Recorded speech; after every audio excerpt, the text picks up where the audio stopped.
la importancia de cuando uno está atrapado en un desafío de su vida, poder ir en busca de vistas del punto, de gente que no pertenezca a tu industria, a tu background, a tu religión, a tu familia, o sea, gente bien diferente que quizás te pueda aportar una perspectiva, no para solucionarte tu problema, pero para abrirte la cabeza.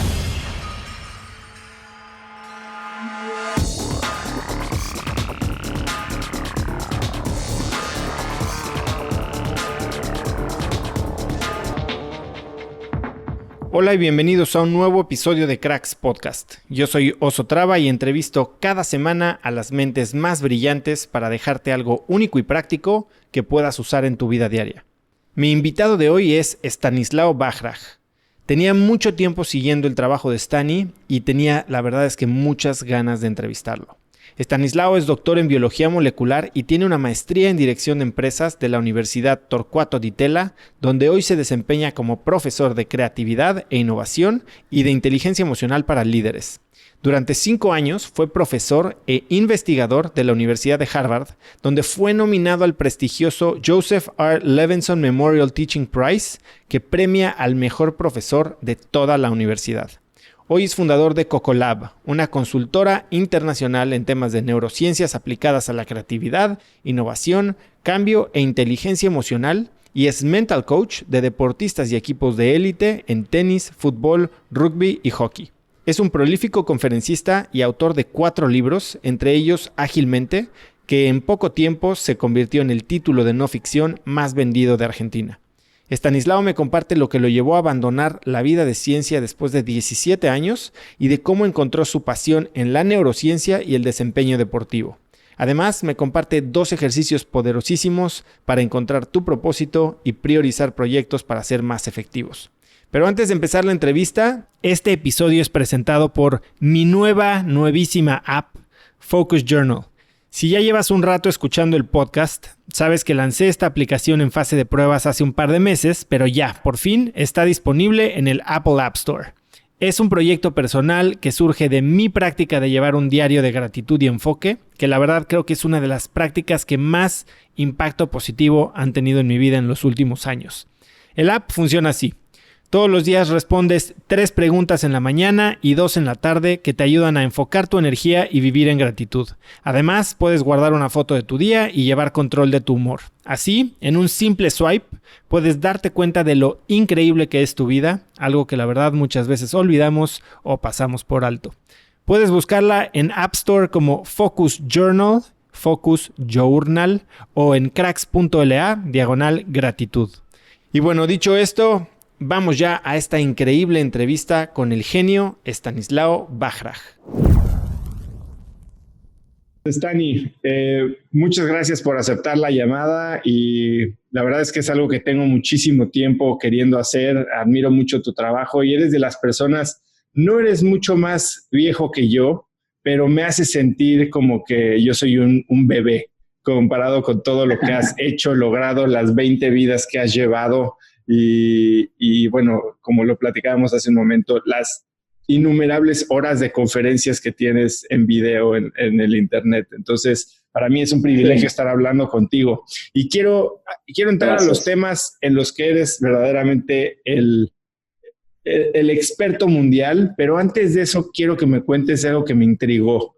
¿Qué piensas ahora de haber sido maestro de Mark Zuckerberg? A ver, pienso que fui un idiota porque no vi la posibilidad que tenía enfrente. Corría el año 2003, era jefe de trabajos prácticos ahí en la Universidad de Harvard y él fue el único año, creo que fue el único año que él estuvo en la universidad, él después se retiró y fue cuando creó Facebook. Creo que con la intención principal de conquistar mujeres, ¿no? La red social se empezó a hacer famosa dentro de la universidad y era interna de la universidad, y él, al ver que los servidores necesitaban más servidores, más capacidad de servidores, él le pidió permiso a Lawrence Summers, que era el presidente de Harvard, para usar servidores de la universidad, y del decanato, de la presidencia de la universidad, le dijeron, mira, si hay profesores interesados en lo que tú estás haciendo, voy a pensar de darte permiso. Entonces fue a buscar gente joven, yo en ese momento tenía 22 años, de 32 años, ojalá, 32 años, y era un jefe de trabajos prácticos, y se acercó y me dijo, ¿quieres abrir una página de Facebook? Y le digo, ¿qué es Facebook? No importa, yo te lo abro, te mando un mail, tú tienes que poner OK, y algunos alumnos van a poner cosas tuyas, cosas buenas. Y ingenuamente dije, bueno, sí, no tengo que hacer nada. No, OK, bueno, y punto. Nada más que eso, fue una anécdota. Sí, la verdad es que ese tipo de cosas que cuando volteas atrás y parecieran tan obvias, pero bueno, de nada sirve. Yo abrí Facebook cuando tú eres Harvard y yo soy Stanford. Yo abrí Facebook en 2006, estando en Stanford. Sí. Y muchos amigos míos se fueron a trabajar a Facebook. Y yo ni por aquí lo vi, ¿no? Son esas cosas que ojalá. Y creo que... Dime. No, yo venía a Buenos Aires en el 2000 a visitar a mi familia, 2003, 4, 5, y le preguntaba a mis amigos, ¿tienes Facebook? Y me decían, ¿qué es Facebook? Nadie sabía lo que era Facebook. Pero igual quería, la anécdota es más divertido aún, porque en ese mismo año se recibió de psicóloga Natalie Portman en Harvard. Y yo tenía 32 años, no era un viejo, era un joven. Y yo pasaba y la veía a ella tomando su café en la cafetería de Harvard con su parka, no sé cómo le dicen en México, con su hoodie, vestida muy sencilla. Y digo, le tengo que hablar. Yo estaba soltero. Le tengo que hablar, me tengo que animar, y nunca me animé. Igual no creo que me hubiese dado nada de la hora, pero siempre quise, aunque sea, saludarla, nada. Y quiero entrar a ese tema porque ahorita creo que tocamos dos puntos bien importantes sobre que vemos lo que queremos ver, y tú hablas mucho de eso, de tener cuidado con lo que piensas, ¿no? Porque esos pensamientos terminan moldeando tu vida, y tú ahí habías hecho ya un juicio de que ella no te iba a dar la hora, y también teníamos nosotros nuestras concepciones de cómo se comunicaba la gente, porque a los 32 sí estábamos muy separados de la gente que tenía 16 o 18, ¿no? Y nos impidió, a mí definitivamente me impidió ver oportunidades por mi manera de ver el mundo. Pero antes de llegar a eso, Stani, ¿tú qué querías ser cuando eras niño? ¿Cómo pensabas de ti en tu edad adulta cuando eras un niño? Sí, fundamentalmente de niño me imaginaba mucho más en el mundo de la historia, de la sociología, de la comunicación y de la educación, que finalmente estoy en el mundo de la educación, es uno de mis grandes pasiones, es la educación. Cuando me hice adolescente, 15, 16 años, me metí de lleno en el mundo del deporte. Yo jugaba mucho al squash, se juega en México, ¿no? O se jugaba al squash, y después entré a jugar mucho, y diría que bien, al vóley. Y a los 17, 18 años estaba preseleccionado para la selección argentina de vóley juvenil. Y en un partido caí mal y me rompí los ligamentos cruzados de la rodilla. Y estoy hablando de 1989. Y en esa época las cirugías no eran como hoy. Y mi padre decidió no operarme y le dijo al cirujano, no pasa nada, él va a ir a estudiar a la universidad. Y creo que ahí hubo un quiebre importante en mi vida, en el cual ese gran deseo de mi padre de tener un hijo científico, yo me compré todos los boletos y llevé adelante ese deseo. No estoy arrepentido, pero me ha causado varios trastornos pequeños, sencillos, no complejos, porque llegó un momento en mi carrera que me planteé, yo no quiero estar en Boston, no quiero ser científico, ¿qué estoy haciendo aquí? Pero tardé 17 años en darme cuenta de eso. ¿Qué edad tenías cuando eso pasó? 33 años. La edad de Cristo. Es impresionante. Yo veo que tú tienes muchos TEDx, ¿no? Es un conferencista Sí, dos o prolífico. tres, sí. Justo una parte de la conferencia que di yo el año pasado en México, justo habla de eso, de cómo nuestros destinos normalmente son dictados por nuestros padres, por un comentario tal vez insignificante que hacen cuando tenemos una edad en la que estamos absorbiendo y comprando Sí, todos los boletos, o inclusive ya más grandes sí. por resultados de exámenes de aptitud.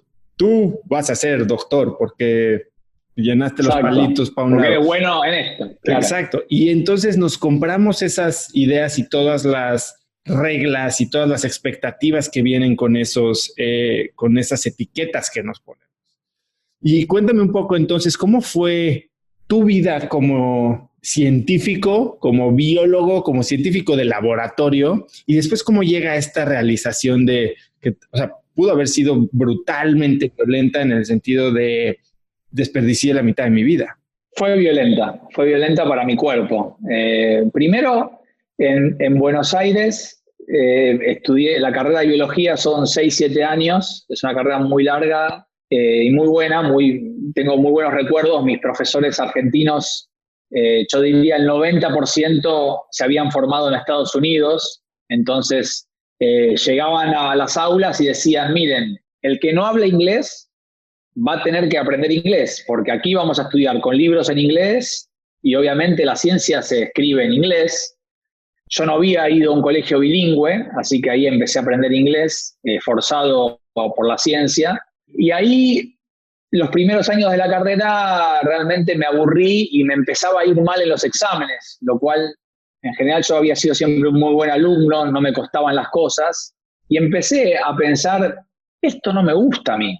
¿Por qué hago química, física, botánica, zoología, matemática? A mí me gusta la gente, la comunicación, la historia.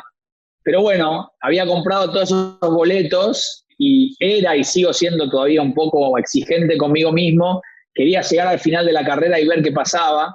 Y sobre el final de la carrera encontré, dentro de la biología, que es muy amplia, un mundo que me interesó, que es el mundo de las personas, las enfermedades humanas, los hospitales, cómo poder contribuir. Yo a veces me describía como un biólogo social, es decir, cómo aplicar la biología al mundo de la gente. Y ahí conseguí una beca para irme a estudiar mi doctorado en Francia, y estoy hablando de los fines de los 90, y fui a trabajar con pacientes con VIH, con pacientes con SIDA, y ahí sí me apasioné, porque ahí sentía que hacía una diferencia, ahí sentí que tenía sentido todos los años que había estudiado, porque mi jefe francés además era una persona que trabajaba muy multidisciplinariamente, nos llevaba a los congresos donde veíamos a los pacientes y charlábamos con los médicos y entendíamos y empezaban a salir las drogas y la gente se moría, ¿no? de VIH. Entonces, no solamente me empecé a apasionar por la biología y por el trabajo de laboratorio, sino que, uno, tenía cabello, que ahora no tengo. Dos, tenía moto. Vivía en el sur de Francia, cenaba vino, baguette y queso. Estaba soltero, vivía en el frente del Mediterráneo. Mi jefe era súper deportista y todos los fines de semana nos llevaba a escalar, a hacer espeleología, mountain bike, a meternos al mar. O sea, viví 5 años maravillosos entre la ciencia, el deporte y la buena comida francesa y las mujeres también francesas, porque estaba soltero. Y cuando termina mi beca doctoral, ahí es donde empiezo a entrar en crisis, qué hacer. Claramente la Argentina para mí no era una opción y los franceses no me dejaban quedarme en Europa, porque una de las condiciones de la beca era cuando termine te tenés que ir. Y opté por Harvard porque mi jefe me dijo, mira, si tú quieres vivir en Europa, tienes que ir al mejor lugar del mundo, brillar y quizás puedas volver. Y los mejores lugares del mundo está uno, Oxford, Cambridge, Stanford, Princeton, Harvard, Yale, MIT, ¿no? Algunos en Alemania. Entonces, bueno, apliqué, quedé ahí en Harvard y ahí mi vida cambió 180 grados. frío, invierno, sin fines de semana, un jefe que trabajaba 15 horas por día, trabajaba en un hospital con niños que también se morían y me empezaba a impresionar mucho. Mi trabajo estaba muy basado en ratones, entonces trabajaba mucho encerrado en un subsuelo, todo el día con ratones, matando ratones, o sea, tratando de curarlos y después sacrificándolos para ver si había curado ciertos músculos de los ratones. Dejé de hacer deporte, me metí en un mundo muy, lo digo con cariño, ¿no? Pero muy como americanizado del café y las hamburguesas y trabajar todo el día y no hay vacaciones y bueno, y Boston es una ciudad muy fría y la gente en Boston entra y sale, entra y sale, entra y sale, no tenía amigos y mis amigos latinos estaban todos en pareja, con hijos, yo estaba solo, soltero y ahí empezó una crisis profunda en el cual yo veía a mi jefe y decía, wow, mi próximo paso como científico es convertirme en él. Y no te y yo no inspiraba. quiero eso. No quiero eso. Pero no voy a defraudar a mi padre. Tengo que llegar, tengo que llegar. Y ahí ocurrió un hecho que probablemente tú ya has escuchado, que fue un hecho que me violentó mucho mental y físicamente, que fue un hecho de corrupción que yo viví en la universidad, que me salpicó sin querer, porque pertenecía a ese ambiente laboral, a ese laboratorio. Tengo parte del detalle de esa historia, Stani. ¿Me podrías contar bien qué pasó? Porque no quiero asumir. Sí, esto no se traduce al inglés, ¿no? No, no. No, simplemente lo que pasó fue que, a ver, está bueno que la gente, yo escribí una novela, no sé si salió en México, me parece que no, que se llama Random. No salió. La novela es como el lado oscuro de la ciencia, que ahora con el tema del COVID empezamos a verlo a veces, que es los científicos, como los seres humanos, mentimos. Y los científicos vivimos bajo una presión muy grande por una sola cosa. Un científico vale o no vale por una sola cosa. Si lo publican. Publicar y publicar en el Barcelona, en el Real Madrid, publicar en el Manchester United, no puedes publicar, ¿no? en el Morelos, ¿no? Para hacerlo. Sí. Hay que publicar arriba de todo, con cariño, lo digo con respeto y con cariño. Entonces, estando en Harvard, uno apunta al Barcelona, uno apunta al Real Madrid. Es que no puedes apuntar a otro lugar si estás ahí. Tu jefe te dice que apuntes ahí. Entonces, cuando yo fui a trabajar a Boston, a Harvard, claro, en general los científicos llegamos a un lugar a trabajar y continuamos el trabajo de alguien o empezamos de cero. Yo decidí continuar el trabajo de alguien, de una señora italiana, y después de 2 años y medio de trabajo, realmente me costaba mucho interpretar los resultados que iba obteniendo. Sin embargo, los puse todos juntos y traté de publicar algo en el Barcelona, ¿no? Para que la gente entienda, publicar algo muy importante. Y la devolución que me hicieron los referís, la gente que mira las publicaciones para decirte si está de acuerdo o no, lo explico fácil para la gente que no sabe de ciencia, fue, lo digo rápido y duro y bruto, diga, mira Stanislao, tú estás en un lugar donde han mentido durante años. Si tú quieres tener una carrera científica, primero admitan que han mentido. Así. Entonces yo primero me puse a llorar, me angustié y fui a mi jefe. Y cuando le muestro a mi jefe eso, al cual yo admiraba mucho, una persona que yo admiraba mucho, mi jefe me dice, ¿sabes lo que pasa? Todo esto es política, no es ciencia. Mi jefe era amigo de George Bush y hablaba en el Senado de los Estados Unidos en contra de las células madre. Era la época de Bush-Kerry.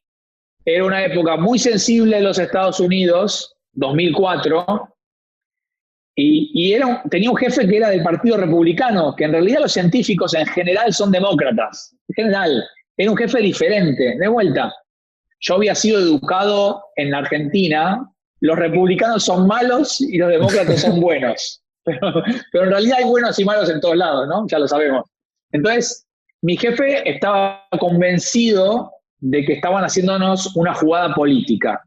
Y yo le digo, bueno, política o ciencia, yo estoy perjudicado acá, porque no me están dejando publicar. Y me están diciendo que no voy a publicar nunca más. Y yo hace 15 años que estoy en ciencia, esforzándome. Bueno, historia larga, corta, él me dijo, mira, yo te puedo ayudar en lo que quieras, pero yo no voy a desmentir algo de lo cual yo creo que es verdad. ¿Me sigues? ¿Y crees que genuinamente creía que era verdad? Yo creo que él genuinamente creía que era verdad. A mí me parecía, en 5 años que conviví con él todos los días de mi vida, me parece que es una persona extremadamente honesta y ética, y que confiaba mucho en su gente y que él creía que era verdad.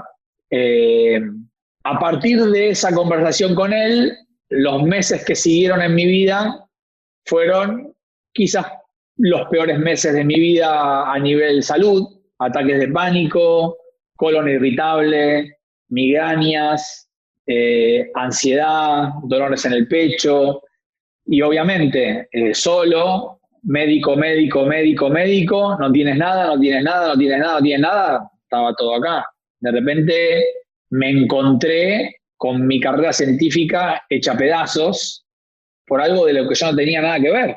Y ahí empecé a hacer terapia con una terapeuta argentina que había en Boston y en un año salí adelante y ese salir adelante significó qué gran crisis que tuve, qué suerte que tuve, porque me permitió darme cuenta que yo no quiero estar acá. Yo no quiero ser científico. Yo no quiero vivir en Boston.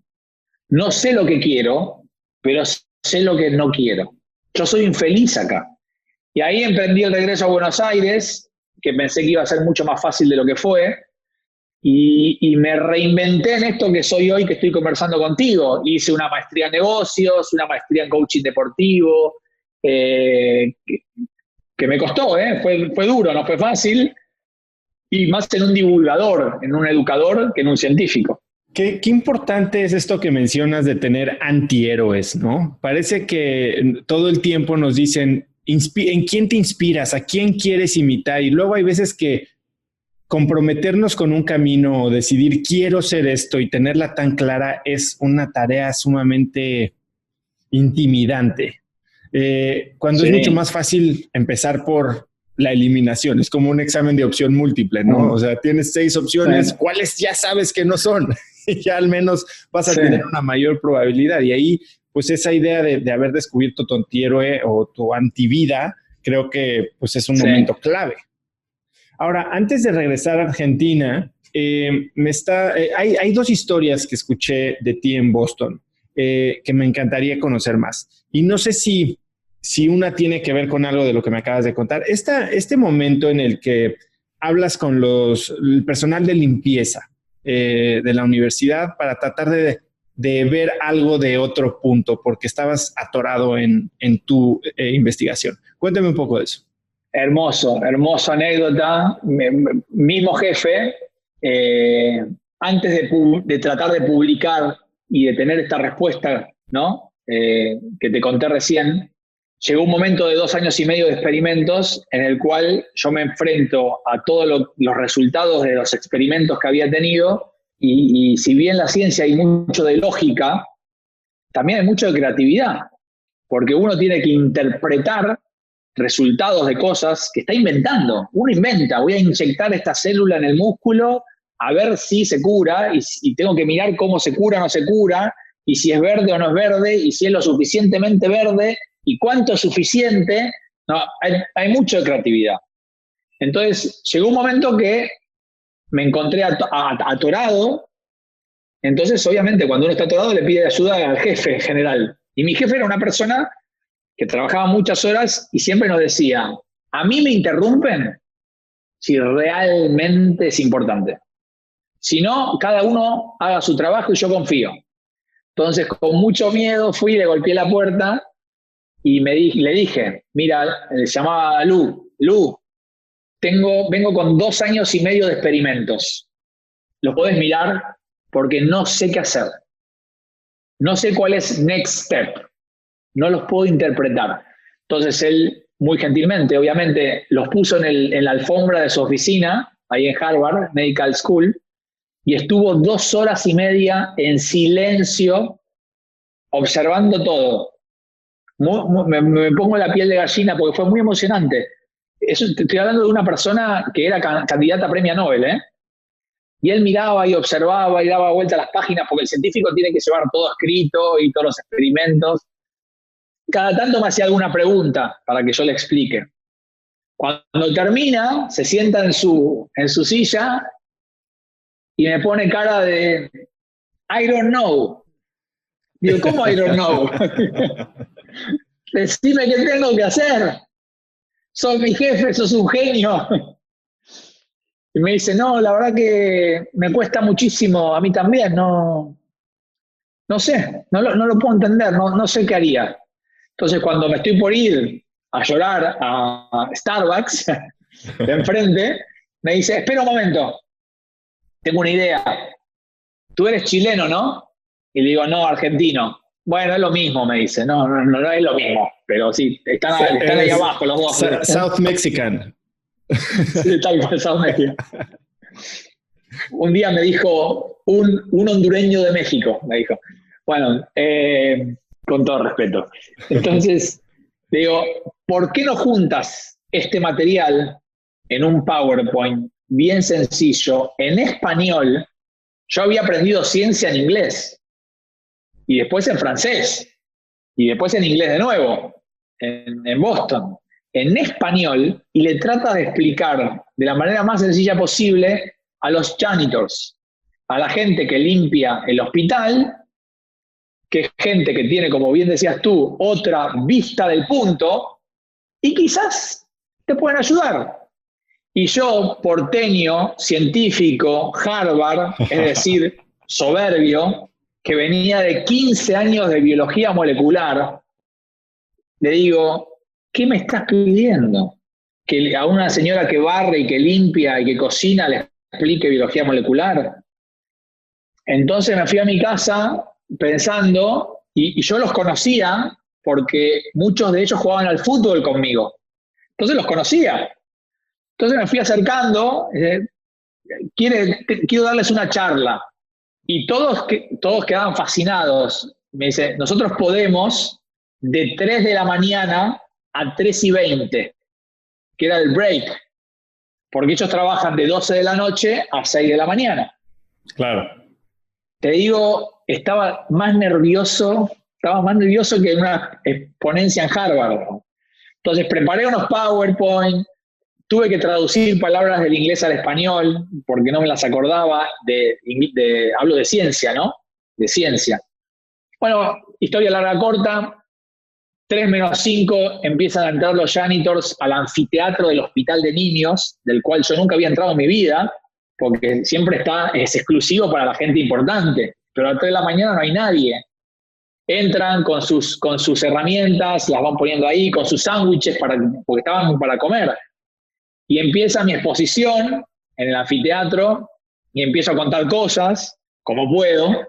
Y en un momento hay un experimento que se llama Western blot, si hay algún biólogo escuchando lo va a entender, en el cual, para hacerlo fácil y rápido, cuando aparece una mancha negra, significa que ahí falta una proteína, hay ausencia de algo. Entonces yo estaba explicando el Western blot, y una señora de El Salvador, embarazada, se para y me dice, disculpe, doctor. A mí nadie me decía doctor, ¿no? Pero disculpe, doctor, yo veo una mancha negra ahí. Sí, señora, sí. La mancha significa que no hay lo que yo estoy buscando, es ausencia de lo que yo busco. No. Yo veo una mancha negra. Ahí hay algo. No, señora, yo entiendo lo que usted dice, pero cuando usted químicamente arma los reactivos y prepara la tecnología y el experimento, lo negro significa ausencia. No, yo veo algo. Estaba convencida la señora. Y ahí, en ese momento, de esos que tenemos 10, 20 en la vida máximo, yo dije, si 2 años atrás, cuando preparé el experimento, mezclé mal los reactivos, probablemente la mancha negra significa presencia. Ahora, ¿yo me puedo equivocar en eso? Yo que soy tan inteligente y tan genio y tan porteño, ¿no? Y científico de Harvard. No, no puede ser, no puede ser. El tema es que no me podía dormir a la noche y al día siguiente preparé todos los reactivos de nuevo. Me tomó 3 días hacer todos los experimentos de nuevo y la señora tenía razón. Yo me había equivocado y había arrastrado un error 2 años y medio.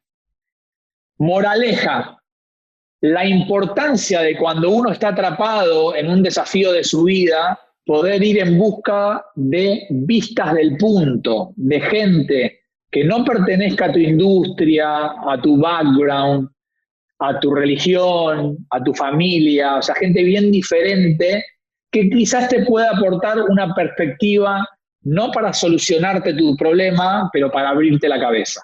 Para hacerte nuevas preguntas. Exactamente, tener más preguntas. Qué increíble historia. Oye, hermosa. ¿Cómo te sentiste en ese momento? O sea, porque también entiendo que puede haber gente que, regresando a esta idea de desperdicié 2 años de mi vida o echarte para abajo, soy un fracaso como científico, o sea, ¿cómo sales tú de eso?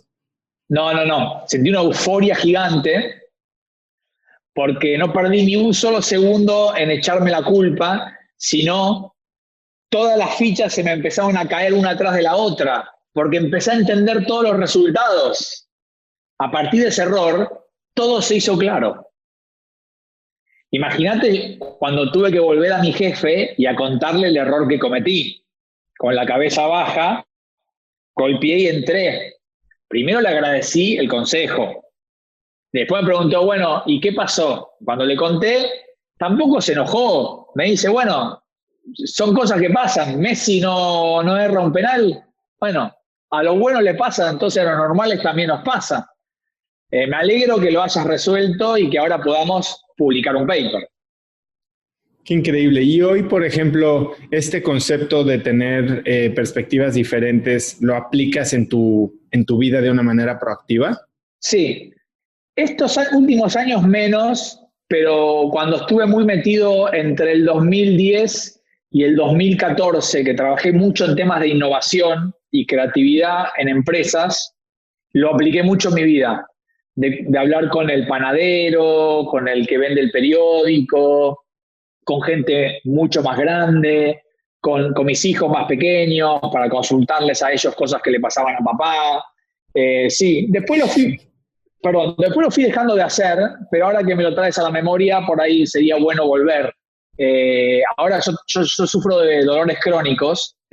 A partir de ese episodio sigo teniendo dolores físicos crónicos, cada vez peor, y ahora estoy buscando otras perspectivas, otras alternativas a encarar este dolor para que disminuya un poco, en vez de centrarme en la medicina clásica, que siento que me empeora. Busco otras. Soy un científico que me he golpeado mucho en mi vida y termino y estoy en un momento donde no creo tanto de las cosas que cuento. Casi empiezo, la mayoría de mis charlas o de mis talleres o de mis clases en la universidad, a modo de broma, pero en serio digo, gente, no crean todo lo que digo, porque la ciencia no es una verdad, la ciencia es una disciplina, es una mirada. Un paper no es una verdad. Los científicos mienten.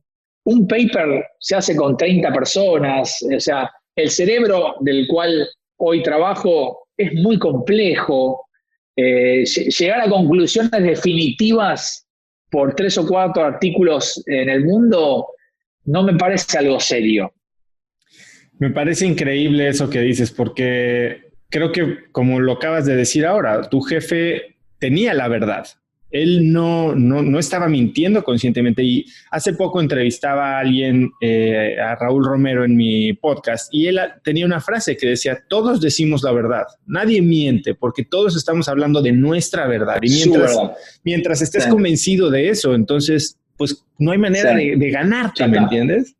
Y eso creo que tiene un lado oscuro, porque, y sobre todo ahora con cómo consumimos información, que es otra cosa de la que hablas mucho tú, porque estamos en un mundo en el que casi que los algoritmos filtran nuestros amigos, nuestras noticias, nuestros gustos, y entonces pierdes esa frescura, estos diferentes puntos de vista, y parece que tu grupo cada día es más homogéneo y que todo el mundo piensa como tú, pero eso es lo que empieza a generar tanta polaridad, ¿no? Nos están separando en dos. Horrible, sí. Aburrido, horrible, poco creativo, sí.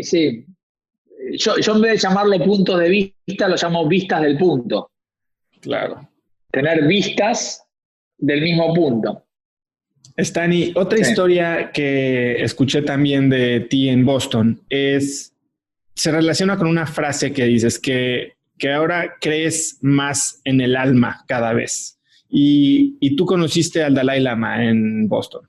Sí, no en persona, nunca charlé con él, pero sí, un evento fortuito, como la mayoría de los grandes descubrimientos de la ciencia son fortuitos, también la mayoría de los eventos importantes en mi vida han sido fortuitos, probablemente la mayoría de las personas.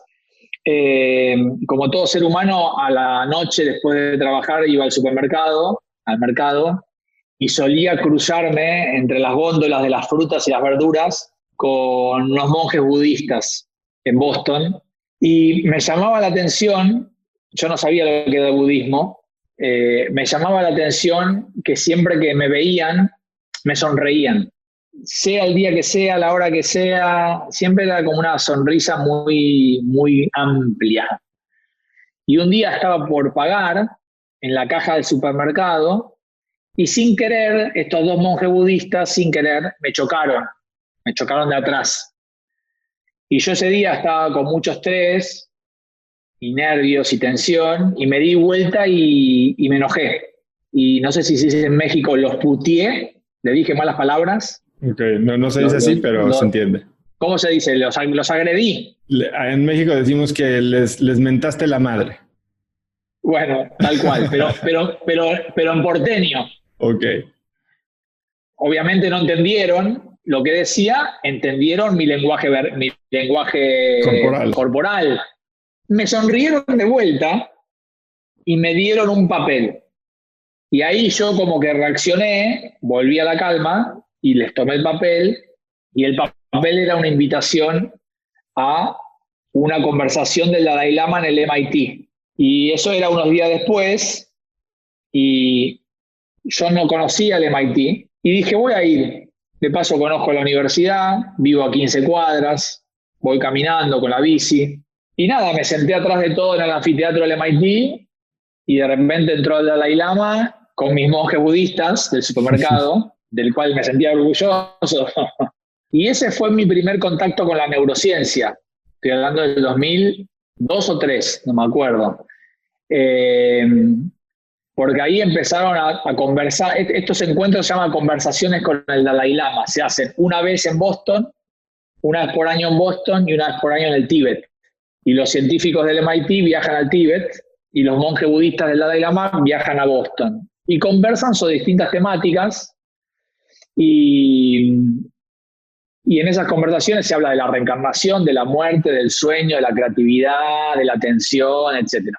Y era una época que estaba muy de moda la resonancia magnética nuclear, aparecían los primeros grandes aparatos, y ahí fue cuando empecé a ver y a descubrir el impacto de la meditación en los cerebros, y el impacto en la atención, en el bienestar del córtex prefrontal izquierdo, ¿no? En la resiliencia, en la creatividad, en la baja del estrés. Y ahí, como soy yo científico, empecé a investigar rápidamente, más allá del Dalai Lama y sus monjes, qué había científico de esto. Y encontré un montón de cosas. Richard Davidson fue uno de los primeros científico muy, muy conocido en Estados Unidos, que empezó a trabajar con los monjes budistas, y a partir de ahí no solté nunca más la neurociencia, pero más como una cosa de curiosidad mía, y cuando volví a Buenos Aires y me reinventé, lo tomé como herramienta para llevarlo a las empresas,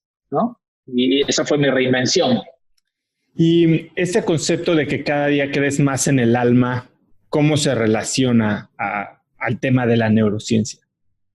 A ver, yo fui criado muy ateo, mis papás eran ateos, mis abuelos, salvo de mi abuela materna que era muy católica, tengo abuelos que eran judíos, pero judíos ateos, judíos que no tenían tradiciones, uno escapado de la Segunda Guerra y llegado a Buenos Aires sin nada, otros que venían de familias muy, muy pobres del interior del país, llegadas de Rusia y de Polonia, pero en mi casa no había tradiciones, ninguna. Hoy lo lamento mucho porque me gustan, mis hijos tampoco les damos tradiciones, mi ex mujer también es atea, yo también.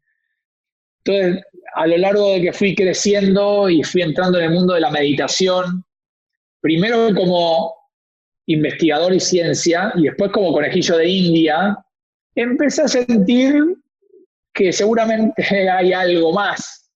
Llamémoslo alma, llamémoslo Dios, llamémoslo energía, llamémoslo espiritualidad, pero creo que tiene que ver con eso, con distintos eventos y circunstancias que he atravesado en la vida que la meditación me ha permitido escucharme mucho más a mí mismo, ir hacia adentro, empezar a conocer mi cuerpo, mi forma de pensar, discernir cómo me quiero relacionar con lo que me pasa, en vez de controlar lo que me pasa, que es más difícil.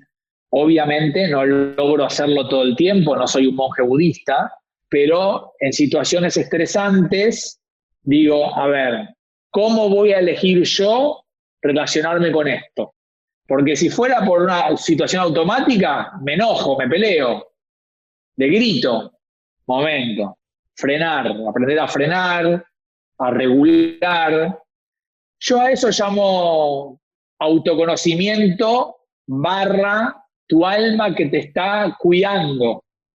Stani, me encanta cómo estamos llevando esta conversación porque justo creo que ahora sí podemos empezar a hablar de regresas a Argentina y te metes todo este mundo de la neurociencia. Antes de eso, cuéntame tú qué práctica de meditación tienes. O sea, ¿todos los días meditas a cierta hora o tienes algunos cues que te recuerdan para no reaccionar? No.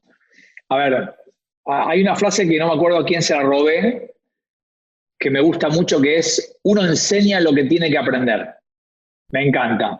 Y yo soy una persona curiosa y me aburro mucho de mí mismo. Yo no me aburro en el día, pero me aburro de mí mismo. Y desde que empecé a dar clases en el 2007 en Buenos Aires, en la universidad, empecé a dar clases de temas de creatividad, después clases sobre temas de cambio y ahora estoy dando clases sobre temas de emociones. Creatividad, cambio y emociones con la transversalidad del cerebro. ¿Qué sabe la neurociencia sobre cómo ser más creativo? ¿Qué sabe sobre cómo cambiar? ¿Y qué sabe sobre el mundo de las emociones? Primer tema, mi libro Ágilmente. Segundo tema, mi libro En Cambio. Y ahora ya está en el depósito mi libro sobre las emociones, que por el tema de la cuarentena todavía no salió, que se llama En el Limbo, que es un libro que es ¿qué sabe la neurociencia de hoy sobre qué son las emociones? Entonces, ¿para qué me preguntaste? Me olvidé de preguntarte. Sí, no, te había preguntado si tienes alguna práctica de meditación, pero justo ahorita vamos a entrar a esto. Entonces, primero empecé a probar con meditación trascendental. Tuve mi gurú, mi maestro, me enseñó la técnica, el mantra, me aburrí. No era el momento, no lo sé. Y después empecé a trabajar con la selección argentina de hockey femenino, que aquí se llaman las Leonas, que son bastante conocidas en el mundo y aquí mucho. Y dentro de mi trabajo de entrenamiento mental con ellas, incorporé a un chico que trabaja en algo que está muy de moda, me imagino que en México también, que se llama mindfulness. Claro. O meditación de la atención plena. Entonces, Francisco, este chico, le dije, antes de trabajar con las deportistas, me quiero entrenar yo, quiero saber qué es lo que vas a hacer, hice un curso de 8 semanas y ahí me enganché con la práctica y simplemente, bueno, como gran introducción de lo que hago hoy es practicar 10, 15, 20 minutos por día. No soy un gran meditador, no soy un fanático de la meditación, suelo usarlo mucho más de forma terapéutica que preventiva. Me encuentro en un estado un poco de ansiedad o de nervios, me pongo a meditar. Claramente tengo claro científicamente y personalmente que si se sostienen todos los días en el tiempo es mucho mejor. Pero vengo hace 2 meses del desierto de California, donde tuve 12 días en un retiro, en un monasterio budista. Hice un retiro que se llama Vipassana. Sí. Vipassana, que es un retiro de silencio donde te enseñan a meditar según la técnica que creó Buda hace 2500 años para dejar de sufrir. Esa fue una experiencia muy impactante para mí, creo que para todo el mundo que la hace. Entonces, de nuevo, sigo descubriendo distintas técnicas y creo que para ser un poco egoísta y sincero, la idea es buscar mayor bienestar en mi vida y como te decía, sufro de dolores crónicos y estoy buscando herramientas que me bajen un poco ese dolor, que no tengan que ver con tomarse una pastilla. Entonces, cuando encaro terapias alternativas o formas de meditar, muchas veces caigo en el engaño de la alta expectativa. Ahora que voy a meditar, se me van a ir los dolores. Ahora que hago esto, se me van a ir los dolores. Por ahora no sucede. Stani, me intrigó mucho esto 12 días de Vipassana. Si tuvieras que destilarlo todo en un aprendizaje práctico, ¿cuál sería tu one-liner de esta experiencia? Somos energía, no somos materia, no somos duros, no hay masa, es pura energía, movimiento permanente. Es algo que la física cuántica lo sabe y lo demuestra. Yo fui, de nuevo, como conejillo de Indias. En esta práctica de Vipassana, uno medita 12 horas por día y hay 1 hora de teoría a la noche, de 7 a 8, y después el resto es meditación. En esa hora de teoría es impresionante cómo todo es aprobado por la ciencia. Salvo cuando se habla de la reencarnación, que hoy la ciencia no lo puede demostrar, todo lo que este señor Goenka explica durante 10 noches a la noche, yo lloraba de la emoción. Decía, este señor está hablando de física cuántica, está hablando de neurociencia, está hablando de biología molecular del cerebro, y son grabaciones de él de 1991. Las clases las da él en video grabadas del 91. Y no lo podía creer. O sea, wow, sí. Ahora, la teoría es hermosa. Lo que la práctica te demuestra es sentirlo vos ahora. Porque yo te lo puedo contar, pero ahora vos tenés que sentir que sos energía y cómo podés manejar esa energía. Y lo que te trata de enseñar esa práctica es, hay energías muy placenteras. Bueno, no te apegues, porque esas energías se van a ir. Y si te apegás, vas a sufrir. Y hay energías poco placenteras. Por ejemplo, el dolor. No lo rechaces, porque si lo rechazas va a volver más fuerte, que es lo que me pasa a mí, o lo que me pasaba a mí. Entonces, el gran aprendizaje mío personal es, ahora que me sigue doliendo, tratar de ser ecuánime con el dolor. No es fácil, no es fácil. Me fue fácil en el desierto, solo porque no tenía nada que hacer. Ahora que estoy acá, con trabajo, con los niños, con el colegio, con esto, ser ecuánime es más difícil, pero es un desafío que vale la pena. Qué increíble experiencia. Creo que debe Te ser la recomiendo, duro. ¿eh? Debe ser duro. Te la recomiendo. No sé si conociéndote muy poco. Gracias. No sé si me aviento 12 días, pero tengo ganas de hacerlo, aunque sea de esos primeros, para principiantes, unos 2 o 3. Mira, la mitad de las personas que fueron se van en la mitad. Porque no Se aguantan. retiran. Hay mucho dolor, mucho dolor. Dolor físico, mucho, y dolor emocional depende de lo que te ha pasado en tu historia. Pero el último día dices, wow. Es como un PhD en self-awareness de 10 días. Te voy a contar, hace poco hablaba con una amiga que hizo algo más corto, creo que fueron 4 días, pero fue silencio total, aislamiento total, oscuridad total. Era encerrada en un cuarto oscuro, sin una sola luz, sin noción de qué hora del día era, y dice que fue durísimo. No, duro. Porque bueno, acá estás trabajando todo el día contigo mismo, ¿no? Y tú hablas mucho de cómo la gran mayoría de las conexiones neuronales están procesando información visual, ¿no? Entonces ahora imagínate que le quitas todo. Sí, todo, claro. Claro, por eso cuando estás meditando, estás con los ojos cerrados 12 horas. Bueno. Stani, ahora, hoy estás trabajando, pasaste ya por empresas, hoy estás, y lo mencionaste ahora, trabajando con muchos deportistas de élite, ¿no? Haciendo un poco de control de pensamientos, manejo de emociones, cambio de conductas. ¿Por qué hay gente que quiere aprender, que quiere cambiar, y gente que es mucho más reacia al cambio? A ver, lo normal de un ser humano para la biología es no querer cambiar simplemente porque estamos dirigidos casi todo el día por nuestro cerebro, que es un cerebro que se dedica a ahorrar energía. Y para poder ahorrar energía, primero, la razón de ahorrar energía es por las dudas de que venga un leopardo o de tener que salir mañana a la mañana a cazar porque no hay comida. Entonces, guarda energía porque mañana vas a estar hace 4 días sin comer y si no tenés energía para ir a cazar, te puedes morir. Entonces, el cerebro aprendió eso durante cientos de miles de años y es el cerebro que tenemos acá.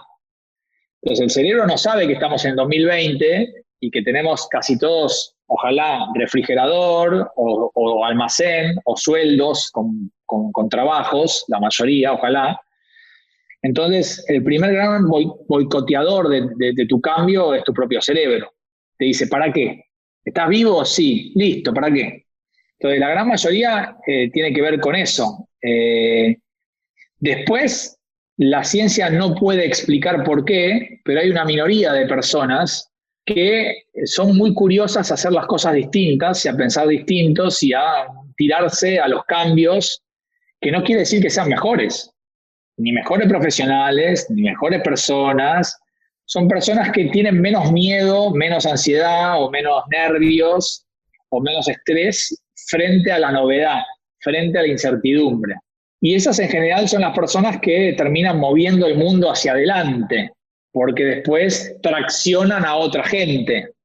Imagínate, por ejemplo, en el África, hace 200.000 años, una tribu de 200 Homo sapiens, frente al fuego, viviendo hace 50.000 años ahí, un día se levantó alguien, mujer o varón, no lo sabemos, y dijo, tengo una noticia para darles. ¿Cuál? Me voy a Europa.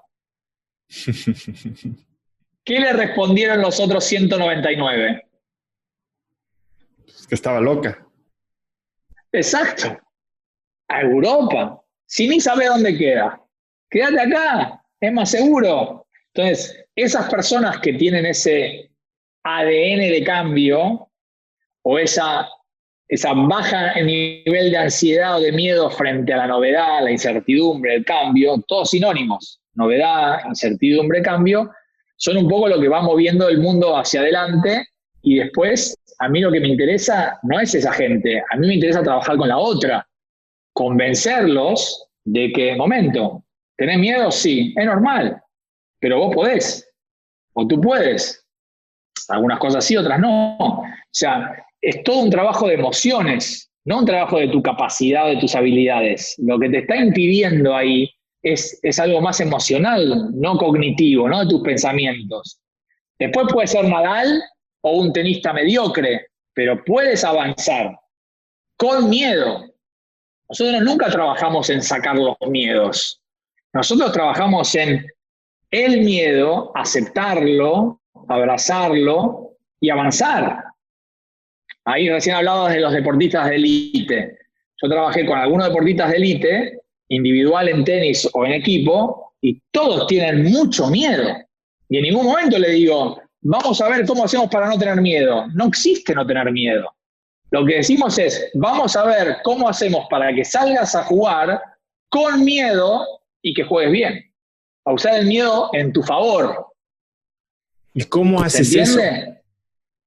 Bueno, muy buena pregunta. Primero hay un trabajo grande de autorregistro de las emociones.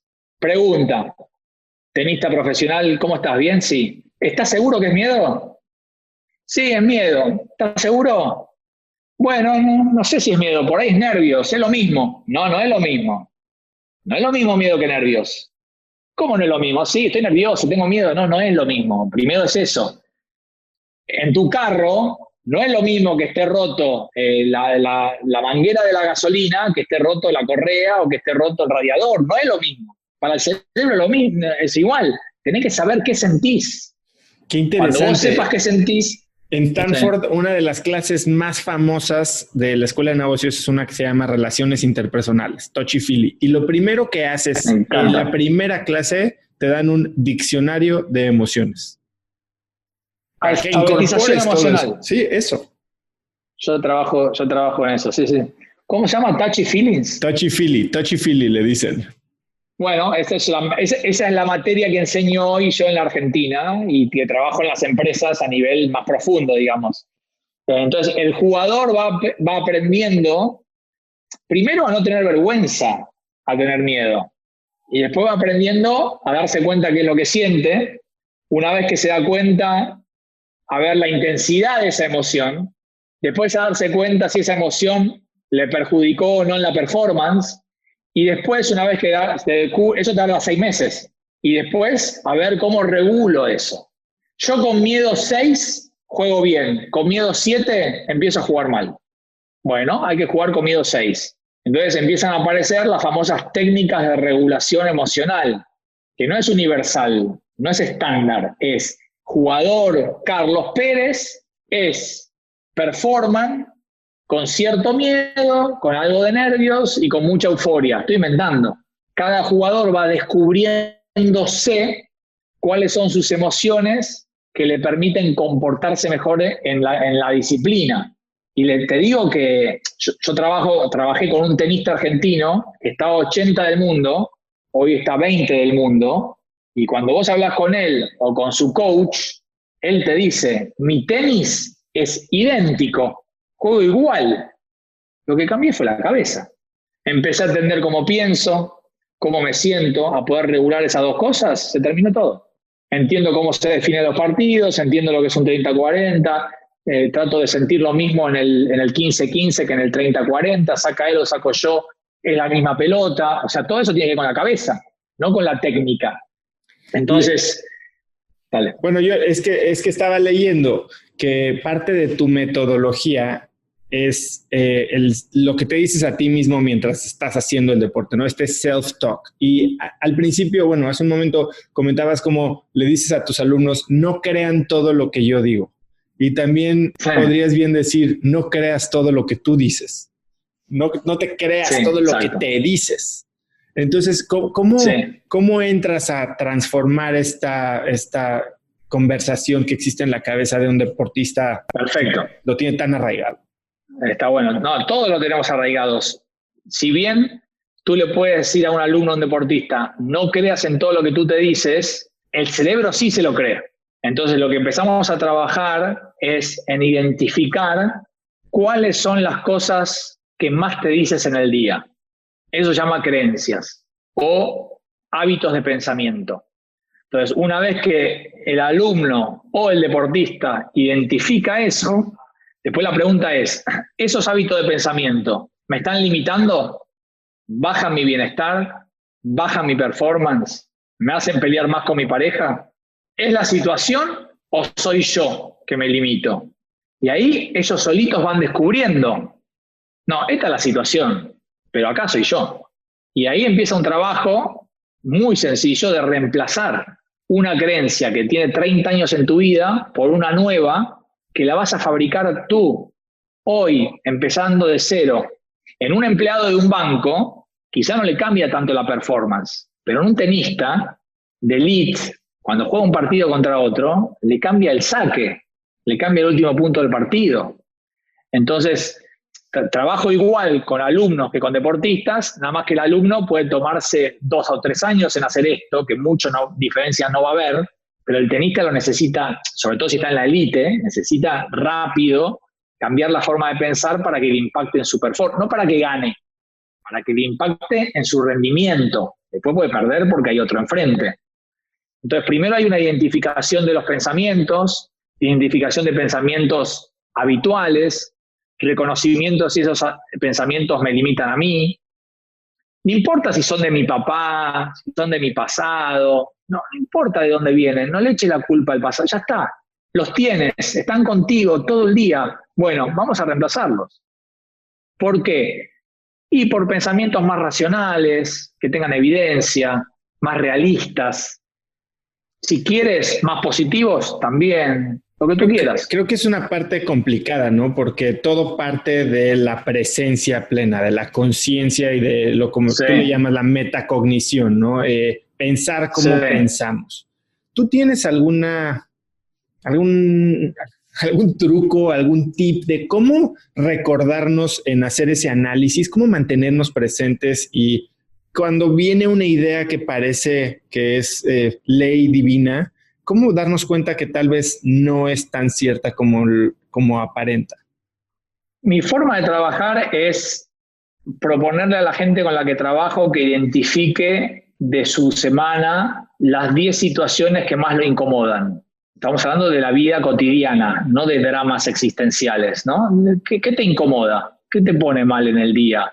La comida de la cantina que llega fría, la cara de tu jefe, el tránsito, tu mujer que no sacó la basura, tus hijos que no se visten rápido. ¿Qué te incomoda? ¿Qué te pone mal? No le pongas nombre a la emoción, pon incomodidad. Esto me hace sentir mal. Bien, lo identifican. Paso número 2. ¿Hay algo que sucede en tu cuerpo en ese momento? No tenemos registro del cuerpo. En el colegio no nos enseñan sobre el cuerpo. Porque yo te aseguro que cada vez que tú estás sintiendo algo poco placentero, el cuerpo te lo avisa. O respirando más rápido, o con pulsaciones más rápidas, o la presión arterial, o se te sudoración de las manos, o se dilata la pupila, o te pica la cabeza, o quieres ir al baño. Hay veces que son muy sutiles y tú no te das cuenta, pero trato de que las personas empiecen a escuchar al cuerpo. Para eso tengo mis cursos con deportistas, con empresas o con alumnos, gente experta en cuerpo, yoga, pilates. Yo trabajo cabeza y tengo mis colegas que trabajan con el cuerpo de la gente, digamos. Bien, tienen la situación. En el cuerpo, en el 95% de la gente no tiene ni idea. No sé qué le pasa al cuerpo, qué sé yo. Sí, me pongo rojo, me pongo colorado o me contracturo. Los deportistas saben más porque tienen más noción de su cuerpo, los deportistas. Y ahora viene la pregunta que la mayoría de la gente no puede contestar y es el desafío. ¿En qué estás pensando? ¿En qué estás pensando cuando llegas y ves que tu mujer no sacó la basura? O tu marido. ¿En qué estás pensando cuando tu jefe te mira con esa cara? ¿En qué estás pensando cuando hay tráfico? Antes de enojarte, antes de ponerte nervioso, antes de tener miedo. ¿En qué estás pensando? Y les hago hacer esto por escrito. Y la mayoría me contesta, en vez de ponerme lo que piensa, me pone la situación. Estaba sentado en el auto y de repente hubo tráfico. No quiero la situación, ya la entendí. ¿En qué estás pensando? No sé, bueno, requiere un nivel más profundo tuyo, andá a escucharte. Y ahí es donde empiezan a conocerse, a buscar sus pensamientos. Y le digo, bueno, ¿cómo no te va a dar miedo si estás pensando en esto? ¿Cómo no vas a estar nervioso si estás pensando en esto? ¿Hay alguna chance de que lo piense diferente? No. Bueno, entonces vas a tener miedo toda tu vida. Porque el tráfico no lo vas a controlar. Y la cara de tu jefe no la vas a controlar. Y si tu mujer o tu marido sacan la basura, probablemente tampoco la vas a controlar. Ahora, lo que tú piensas, lo puedes modificar. Y eso va a modificar cómo te sientes. Este es un trabajo de tiempo. Con que hagas un solo cambio de esos en tu vida, haz así la vida. Se te da vuelta, porque genera mucho bienestar. Me lo dicen mis alumnos. Cuéntame cómo lo experimentaste tú. ¿Qué cambio crees que cuando hiciste tuvo el mayor impacto en quién eres hoy? ¿En mi vida personal? En la que tú quieras, pero que digas, este cambio sí volteó mi vida. Bueno, con mis alumnos tengo un montón, pero en mi vida personal, mi primer gran desafío fue el tráfico en Buenos Aires, que me ponía nervioso, que me ponía histérico, que me enojaba, que llego tarde, que aviso, que cómo puede ser, que tengo que salir antes, que tengo que ir por otra calle, pero no hay, pero está cortado. Bueno, empecé a trabajar en cómo identificar qué estaba pensando cuando venía el tráfico y hasta que logré, luego de 4 o 5 meses, tengo una lista de música especial para el tráfico. Solo la puedo escuchar ahí. Y hoy, escucha esto de lo que voy a decir, mucha gente no me va a creer. Me encanta el tráfico. Disfruto del tráfico. Es un momento donde pongo esa lista de música especial, que la puedo ir cambiando en mi casa, donde si está totalmente parado el tráfico, como a veces pasa en el Distrito Federal, puedo mandar mensajes de agradecimiento a gente, a veces gente que no veo hace años. Hola, Carola, ¿cómo estás? Tanto tiempo. Che, ¿te acordás de tal cosa, de tal día? Quería darte las gracias porque me sirvió, ¿no? A veces le escribo a mi papá y a mi mamá, que fallecieron los dos, y les mando mensajes de audio, de cosas que hicieron en mi vida. Esos son cambios. Otros, bueno, entender, sí, que no podés cambiar al otro. Yo fui muchas conductas mías repetitivas era tratar de mejorar al otro, o de salvar al otro, o de que el otro esté feliz, o de que la felicidad del otro dependía de mí, y eso no es real. Entonces, todavía sigo aprendiendo sobre eso. Y decir, bueno, yo tengo que ocuparme de mi felicidad lo máximo que puedo, obviamente la de mis hijos, pero el otro, sea pareja, sea padre, sea hermano y todo, yo puedo dar un poco de mí, pero no puedo hacerme cargo del otro. El que no quiere ser ayudado, es muy difícil que sea ayudado. Yo te quiero ayudar, ¿qué puedo hacer? Otro cambio, perdón. No dar consejos si no te los piden. Sí.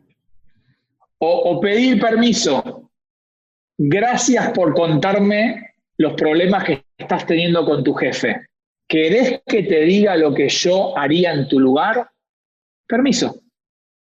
No, ¿querés que te diga lo que tú tienes que hacer? Eso no es lo mismo. Y después ofenderte de que no lo hicieron. Claro. Pero se ve la diferencia, son pequeñas cosas que hacen cambios muy bonitos. Qué increíble, ¿no? Bueno, pues definitivamente se ve que es algo que tienes muy presente y estás practicando, ¿no? Ahora, sí. Tienes muchas cosas tú en tu día a día. ¿Cómo priorizas a qué le dedicas tiempo? Uso una regla que se llama las 3P. ¿Y estas cuáles son? Por la edad que tengo y todo el camino que recorrí y la situación, yo no soy una persona que necesita mucho dinero para vivir, así que con pasarla bien y poder viajar suficiente. La primera es placer. Como charlar contigo, ¿no? ¿Esto me va a dar placer, sí o no? ¿Me puede dar placer, sí o no? La segunda es prestigio. ¿Me va a dar o al menos no me va a quitar prestigio? No sé, me llaman de canales de televisión de Argentina o programas de televisión. No quiero ir ahí, no me interesa. No me interesa figurar, no me interesa aparecer. Pero bueno, ciertos periodistas, ciertos espacios, que me conozca cierta gente, me puede sumar un poco a mi ego, un poco a conseguir trabajo, un poco a mis libros. Y la otra es plata. yo vivo de esto. Si me puede dar plata, mejor, porque soy honesto. Vivo de estas cosas. Entonces, si están las 3P, prioridad 1. Y después tiene que haber 2. Hoy en día estoy más en placer y prestigio y menos en plata por la situación. Entonces estoy muy abocado al mundo del deporte, pero la verdad que no me pagan. O no me pagan o me pagan muy mal. Esto de la neurociencia aplicada al mundo de la élite en la Argentina por lo menos viene lento. Lo entienden como una herramienta importante, pero no están dispuestos a pagar. Creo que es una semilla que uno va plantando y en algún momento va a salir su fruto. Pero también hago cosas por plata y prestigio y que no me dan placer. Pero necesito pagar el colegio de los chicos, necesito pagar el departamento que alquilo, y me quiero ir un fin de semana con mi novia de vacaciones y lo hago por la plata. No me engaño a mí mismo. Digo, no quiero hacer esto. Otra vez con esta empresa. Pero bueno, me pagan bien y el fin de semana me voy. Así que por ahí priorizo. Me encanta, muy práctico y me encanta que, bueno, también eres flexible en cómo vas con las asignándole pesos a cada una de estas P's en el momento que tienes de tu vida. Ahora, cuéntame un poco, estos siguientes 12 meses, ¿a qué es a lo que más energía le estás dedicando en el ámbito profesional? ¿Cómo te estás moviendo? Sé que vas a lanzar tu libro. Al deporte. Sí, bueno, terminé de escribir el libro y se supone que iba a lanzarlo ahora en toda América Latina y en España y va a venir mucho viaje, mucha presentación del libro, feria del libro, prensa. No me divierte mucho, pero bueno, son las reglas del juego de lanzar un libro y aparte la editorial te lo pide. Uh-huh. Y la verdad que el público es muy cariñoso, por lo menos el que se me acerca es cariñoso, y es lindo para el alma, para el ego, para el corazón, es lindo poder aportar herramientas a la gente con algo que uno investigó y escribió, pero estoy muy metido en el mundo del deporte, trabajando con los Pumitas, que es como la selección juvenil de rugby en Argentina. Me he dado cuenta que me interesa el grupo de 18, 19 años, que con los niños es donde uno puede generar que estas herramientas se establezcan como un hábito. Al principio por ahí un poco también por mi ego y mi orgullo y mi soberbia, el River Plate, ¿no? El tenista número 1, y después bajé y dije, no, voy con los niños, donde puedo generar, como tú dices, a mediano y largo plazo un impacto más grande. Entonces, estoy con los 9 mejores tenistas argentinos menores de 18 años, estoy con los 40 mejores jugadores de rugby de Argentina menores de 18 años, ahora estoy con algunas tratativas para hacer algo parecido con los mejores voleibolistas argentinos, la selección juvenil de vóley, y ese es un mundo que me da mucho placer. Y el otro gran proyecto que tengo hace muchos años, que siempre por A o por B no termino de convencerme, estoy creando una serie /documental sobre esto. Y está Netflix, Amazon y Disney Plus, están las 3 interesadas. Estoy asociado con un productor y un director argentino y estamos escribiéndola, tenemos una idea. Nos pidieron más un reality. Yo al principio el reality me dio un poco de miedo. Y ahora estoy tratando de soltar un poco y dejarme llevar. Es una época para escribir, para pensar, para ser creativo. Pero sería como un proyecto que me gustaría mucho. Qué interesante eso, porque yo estoy pensando en algo similar. Qué bueno, y justo estamos hablando aquí con Amazon y con Netflix a ver si sale algo. ¿Qué estructura tendría tu serie? ¿Qué es lo que tienes pensado conceptualmente? Orientado para el mundo de las emociones. Sería una serie donde la idea final es que la gente que esté mirando, aparte de que haya humor y que se entretenga, aprenda que uno es dueño de sus emociones y las emociones no son dueños de uno. Y que yo, con lo que me pasa, puedo trabajar y regularlo. Probablemente no controlarlo, pero puedo aprender a gobernar lo que me pasa. Y como te decía al principio de nuestra charla, empezar a discernir cómo me quiero relacionar con estas cosas y no siempre reaccionar igual. Tú creo que eso sería el mensaje final. ¿Lees filosofía estoica, Stani? Porque creo que te puede encantar. Es justo el estoicismo, es todo este concepto de controlas lo que pasa en tu mente y nada más. Y entonces habla de cómo no reaccionar, más bien, cómo actuar ante el mundo. Pásame algunos libros. Te voy a mandar ahí un par de cosas, sí.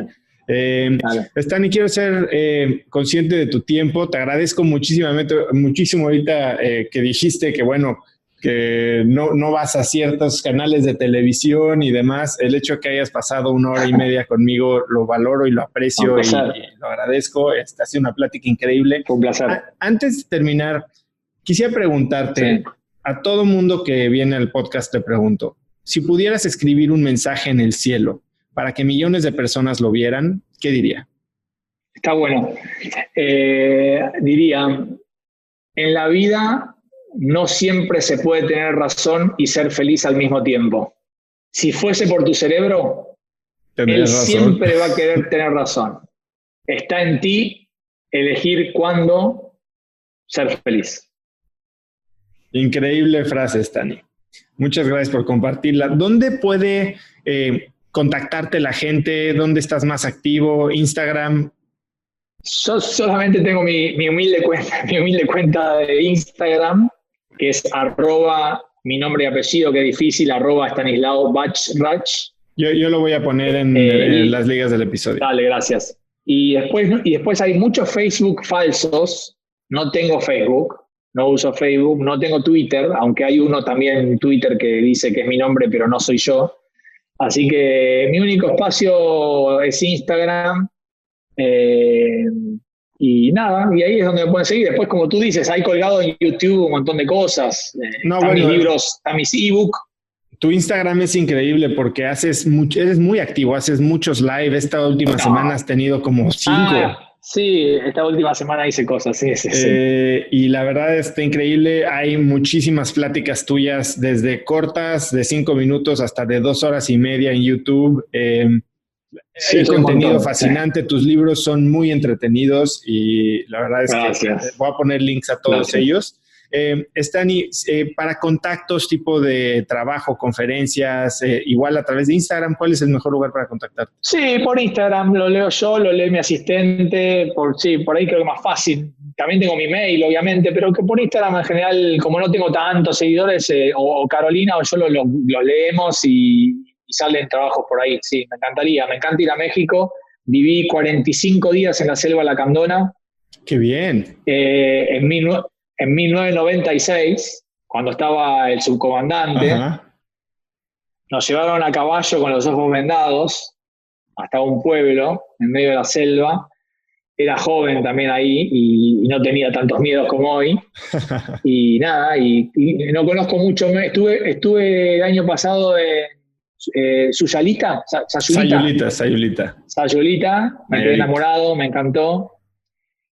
No lo paso bien en el Distrito Federal, la altura no es mi amiga, no lo paso bien, me cuesta la altura, es algo que descubrí yendo a México justamente, pero todo lo que es Yucatán y Selva Lacandona que viví, estuve de vacaciones, pero fui por 10 días, me quedé 40. Cultivando la tierra y ayudando ahí a los campesinos. Obviamente estaba en época universitaria y tenía 3 meses de vacaciones, entonces podía hacer lo que quería de mi vida. Así que todo lo que me lleve a México, bienvenido sea, me encanta. Pues espero haya mucho más que te traiga por acá y que podamos vernos en persona pronto, Stani. Muchísimas gracias por tu tiempo. Me encantaría. Gracias a ti. Abrazos, saludos a todos. Gracias, Stani. Me fascina platicar con gente tan inteligente como Stanislao, que puede aterrizar conceptos elevadísimos y traerlos a aplicaciones prácticas que puedes empezar a utilizar el día de hoy. Si te gustó el episodio, compártelo con alguien usando el link cracks.la/067. También, como siempre, por favor, sigue Cracks Podcast en Spotify o suscríbete en iTunes y califícanos ahí con 5 estrellas para que más gente nos pueda encontrar y podamos tener a más y mejores invitados. Mencióname en Instagram o Twitter como @osotrava y si lo haces, cuéntame qué hiciste, qué aprendiste, dónde escuchaste el podcast y menciona a Estanislao como @Estanislao Bachrach. Su apellido se escribe B-alta-A-C-H-R-A-C-H. Puedes encontrar links a todo lo que hablamos Stani y yo hoy en cracks.la/067 y eso es todo por hoy. Yo soy Oso Trava y espero que tengas una semana de cracks. Este episodio es presentado por mi nuevísima app Focus Journal. Si ya llevas un rato escuchando el podcast, sabes que lancé esta aplicación en fase de pruebas hace un par de meses, pero ya, por fin, está disponible en el Apple App Store. Es un proyecto personal que surge de mi práctica de llevar un diario de gratitud y enfoque, que la verdad creo que es una de las prácticas que más impacto positivo han tenido en mi vida en los últimos años. El app funciona así. Todos los días respondes 3 preguntas en la mañana y 2 en la tarde que te ayudan a enfocar tu energía y vivir en gratitud. Además, puedes guardar una foto de tu día y llevar control de tu humor. Así, en un simple swipe, puedes darte cuenta de lo increíble que es tu vida, algo que la verdad muchas veces olvidamos o pasamos por alto. Puedes buscarla en App Store como Focus Journal o en cracks.la/gratitud.